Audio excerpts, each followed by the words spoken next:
Here we go then. Righty ho, it's always great to get past guests on my show. And this time last year, I spoke to Marsha Swanson, who was a former guest on my show. Time to get back her on, back Marsha on my show for a follow-up interview. Inviting her back now. Just want to say welcome to my syndicated radio show and podcasts here in the UK. Delighted to have you back, Marsha. Oh, thank you so much. It's so lovely to see you again and to be back on a year later. Yes, likewise. How are you today? How's life treating you? And where are you situated, like, say, in the country or the world right now? Oh, I'm very well, thank you. I'm sitting in the comfort of my own music room in London, England. Yeah, amazing. And with London, what's the gigging scene like there? Have you been managed to do a few shows since we last chatted? Well, interestingly, I've even though that's the most obvious thing for most artists, they would be, guitar on the back, touring around constantly, doing loads of gigs. I've had focused all my energy on music videos this year. And that's for a number of reasons. I think it sort of started off mainly still as a leftover from the pandemic when I was looking for alternative ways to sort of get the music out there. Number two, to do with the lifestyle. But really, the bigger factor was meeting Sam Chigini, who has been the person I've been collaborating with on these videos. And to do them justice and to do what we're doing properly, it takes a hell of a lot of focus and attention and time. And I've that's been my area of passion this year, and that's the main path that I've been following. Great. So the creative side of it, so you're really enjoying that, the making the videos. I've been loving it because I've never done it in this way before. So in the past, I did make a couple of music videos, but it was nothing. This has been quite a unique collaboration, and it's where finding someone who really can visually be so in tune with the message of the song and present it in such a unique way, but that enhances it at every point. And I've learned, quite a lot about music video making over this year because I have done such a lot of videos. And it's a completely new art form, of course, to songwriting. So I've Hmm. been loving what I've been learning from the people that I've been working with. That's one thing. It's been a new creative journey. Yeah. But then almost it's also been a gift to me to to have my songs presented in this new form. Lovely, that's wonderful. On my last interview, I don't think I got a chance to just kind of ask you, throwing it back to the start of the timeline, where you kind of journey into music commenced, the origins of it. Would you say, like, how long have you been like composing, writing, and performing music on the whole? Definitely as early as I can remember. So it's sort of, and I couldn't pinpoint the age as a child, but I know as early as 7 or 8, I was writing lyrics. I didn't play the music then, but I was singing vocal melodies and lyrics. And look, because I still remember the lyrics, which is useful now. The fact that my memory is terrible for certain things, but for lyrics and conversations, it's always good. And those lyrics, when I look back, I can see, wow, that's what little me was going through at the time somehow, Mm. because I can hear in the lyrics what I was processing. So it is very much like a diary in that way. Obviously, it's not as literal because you have in your songs they're just snippets of representations from life. They could be um, moments or segments that start off about one person and end up about another person. So it's never completely literal in that way. But me myself looking back at earlier me, I can tell things from those lyrics, and that's a really unusual experience. It's good to reflect on some of your early like material. So starting off at a younger age, I Yeah. suppose, in my personal opinion, it does help. It just gives you that extra head start, to do what you want to do in life. And did you feel that back then, being a singer, musician on stage was what you always wanted to be? You didn't have to do any other occupations, in your life, or That's a good question. I think when I was 7 or 8 writing then, it was probably like a lot of little girls' dreams, kind of thinking, "Oh, I want to do that." Yeah, but I don't know how serious it was until obviously you get to that point where you actually make decisions. Am I going to not pursue another career path? Am I going to do this at this Hmm. point when you're much older? Um, and I knew I think even when I was, it's a process of constant reevaluation and retry. So I think I've chosen it again and again all through my life. So there'd be plenty of times where I could think, oh, I might change career now, or I could do this, and I've always come back to it that it still is my choice. So, and it's almost like I see if you think long-term relationships like that, when you keep re-choosing them, Hmm. and you're like, I see it in a similar way, that is this still what I want to do? And it has been. And one of the reasons I brought you back is to chat about your latest single called "Like an Angel." And what does the song paint a picture for the listener, like an angel? Well, I've it's been lovely for me hearing what it does paint for other people, to hear this, because you have your own reasons and you have your own things why you write a song, and then you have your ideas about how you think it will connect with other people. For me, I I was describing it as a sort of as a general sense, um, as an ode or an honoring to how we carry people that have been precious to us in our lives, that have had anyone who's had a profound influence on you, and looking at how that continues even after they're not alive anymore. And what's interesting is to see how it's connected with other people and what other people have made of it. Um, because that's the fascinating thing, isn't it? I think with you can have your own reasons, but how other people Yeah. take it and the different ways and how they relate it in their lives is so interesting. Mm. I guess it's like reinterpretation, isn't it? It's how they can connect to the song, and then as you say, every song means something different to each individual. Mm.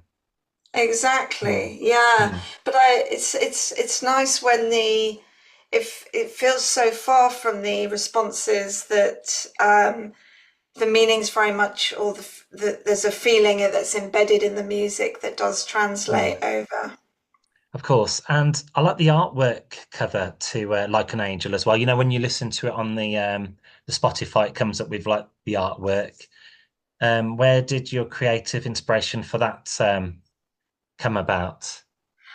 Well, interesting. That was a combination of, it started off as a photo shoot, and the photo was me in the white dress, that was sort of obviously channeling some aspect of that ethereal sort of interspace, transitional space between different realities, different worlds, and but then the the way that it's in the way that that picture has changed into the cover was down to Sam Cicchini, who did the video for Like an Angel, Hmm. and he was able to use that photo and put it into the sketch template of the video. So that's why it has that touch to it,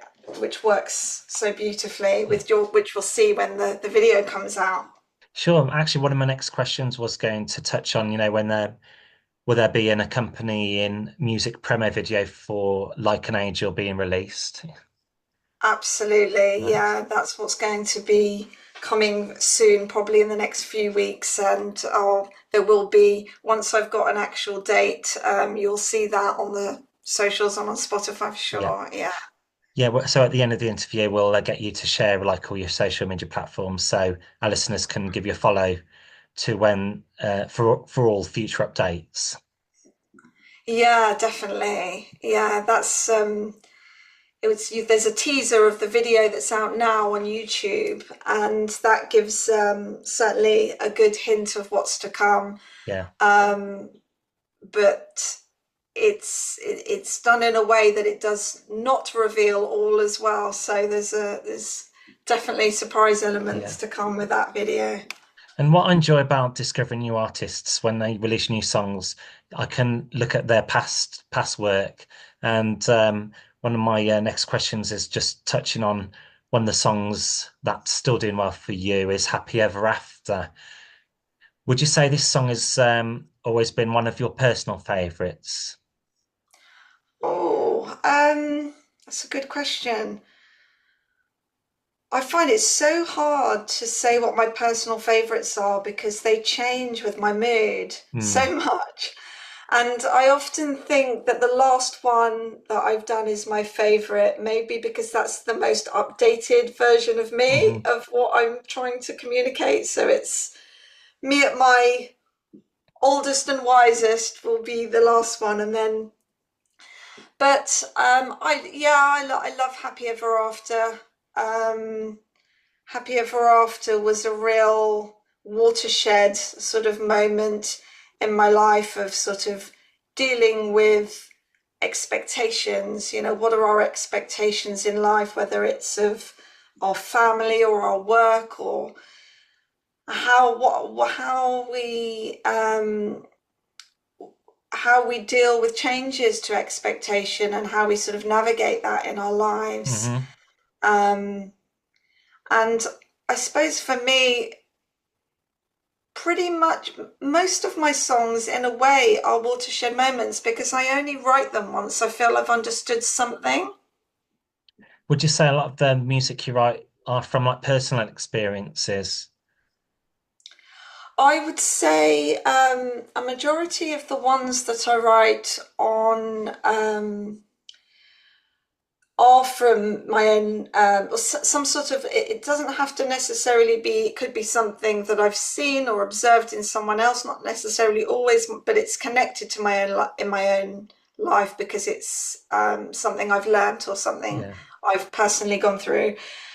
And I suppose the exception to that would be sometimes I've written songs after I've read books that have really moved me.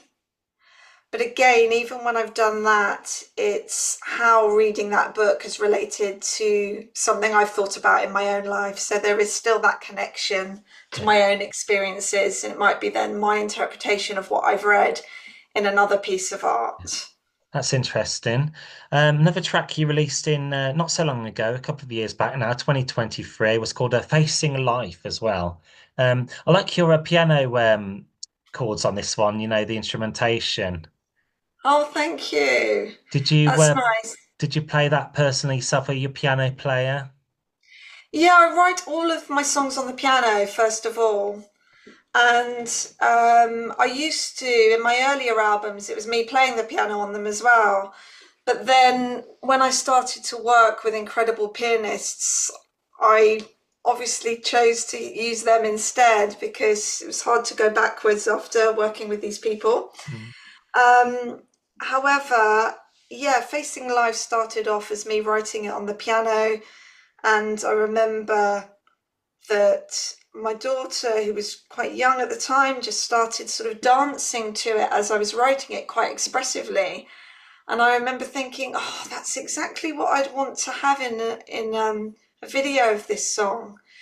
And later on, when we did the video, quite a bit later, was able to use some of that early footage that I'd just taken on my phone of that spontaneous moment at the time and morph it into the video. So That's quite that was a heartwarming. wonder of, yeah, And going back in time slightly, I'm working backwards, but sure, that's fine. You released an album called Sentient Stardust back in 2007 and yeah. featured a nice collection of a dozen songs. Do you still enjoy like singing songs from that collection? I do. I still love the songs from Sentient Stardust, and the only thing I would love to do differently would be to record them again with what I know now. Um, However, I think they still stand. They're in a more stripped back way. They're just more acoustic and they don't have quite the same production they do now, but they stand. They still stand Hmm. in their own right. The melody and the lyrics for sure still come Yeah, across. Um, and the meanings still stand for me as well. yeah. And your most recent album, you were saying you had quite a number of songs on your most recent album you released. Yeah, and again, that wasn't planned that way. So Near Life Experience has got ended up with 17 tracks, and that was because those were the songs that were written in that period all fit the album theme. So I didn't sort of abstractly think, oh, I'm gonna have 12 songs on this album or 6 songs on the other. It's really a question of which songs are worthy of Yeah. inclusion and that fit the theme. And I wouldn't, yeah, again, they go through a rigorous process of, I wouldn't just put them on if they fit the theme, but they're not up to par. Hmm. Um, so it's a combination of those things, yeah. And Like an Angel as well, that will be the next chapter in the discography series. So Like an Angel, that will eventually lead to another album in good time. Well, that's still unknown because at the moment I see Like an Angel so much is still linked to near life experience. So it was a bit more like an extended add-on of that. And it was because it was done as in the anniversary, and because it was a link to the ghost track that was on Near Life Experience, which is where the album you think it's ended. But as it was discovered, I didn't make this known, of course, at the beginning, but it has been discovered since that when you think you've come to the end of the album, there's some sounds that appear, and then later it goes into the an early recording of Like an Angel, and and then when we recorded it properly now as a band for the anniversary of Near Life Experience, it still felt very much linked to that album. So I Mm, can't say yet whether it would be on the next album yeah, or not. It's an interesting question and one I haven't yet thought about. yeah. Well, just a thought was that I Yeah. know where some artists they do re-release an album, then put bonus tracks on. Yes, right. Yeah, where they're still sort of fitting after. Yes, yeah. Yeah. Um, Also, how does that feel to receive like, positive feedback, regarding your music, being compared to Tori Amos and Kate Bush as well? Mm, it's lovely. So, so lovely. It's I've received such a wealth of lovely comments over this year. I think I could, dine out on those happily for for years. I mean, it's always such a treat when somebody bothers to really listen and comment about how they connected. It just feels like a gift every time anybody does that. Sure. And obviously, if you're compared to artists of that standing and caliber, it can only it's an incredible compliment. So you're in a good place at the moment. You got the new single "Like an Angel" doing the rounds with the new video, and you mentioned you have some new projects possibly coming up in the near future. Yeah, Um, there's still more on near life experience that will be coming in the coming months, and it's yeah, sort of hard to say without giving away too, yeah, of I'm course. quite enjoying this process of discovery, um, but there is still more to come. And there's more to come with Sam as well. We've got quite a bit we're working on together Yeah. currently. Um, and any plans for any live performances, like maybe a one-off concert or, in the summer maybe? I think so, yes, I think so. And again, because I like to do things, when I like to do things, I like to do them as well as they can be, I feel like they deserve proper. I really enjoyed when the last performance that I did and able to have the string section and able to have these wonderful projections that we had of some of the artworks as I was performing the songs. So to do something like that does take more planning and time. But I Mm, think what you've just said, I think sounds about right for what I'd like to yeah, do next. Yeah. of course. Yeah, some people don't understand the logistics that goes into putting a show together, the planning and, putting everything in place. Yes, exactly. Because I think, I mean, to be able to, you can't sort of do that and also do that for the videos at the same time. Mm, So it is how it all logistically fits in. But I love doing every element. I like, I do enjoy doing to be able to put on something live where you can see people in as well, meet people in real yeah, life. sure. And one last thing, where's best for people to follow you, like on, say, social media, or do you have a website still or a newsletter, where people can join? Yeah, absolutely. So my website, which is has the links to everywhere else, is marshaswanson.com. So quite an easy one to Mm, remember, or marshaswanson.co.uk. And then on Instagram and on YouTube, it's at Marsha Swanson Music. And all the videos there on the YouTube. And then on Instagram, you've got all the links as well. So Marsha Swanson Music or my main website, yeah. marshaswanson.com or .co.uk. That's fantastic. And just want to say thank you for hopping on with your contribution on today's program. And also for me really to do is play your new record on my show now. Would you just like to introduce Like an Angel on? Oh, lovely. Thank you. Yes, well, I'm looking forward to hearing from other people how they connect to this new latest song of mine. It's Marsha Swanson and it's Like an Angel. Thanks very much for your contribution on today's show and all the very best with this latest record of yours. Marsha Thank Swanson there. you.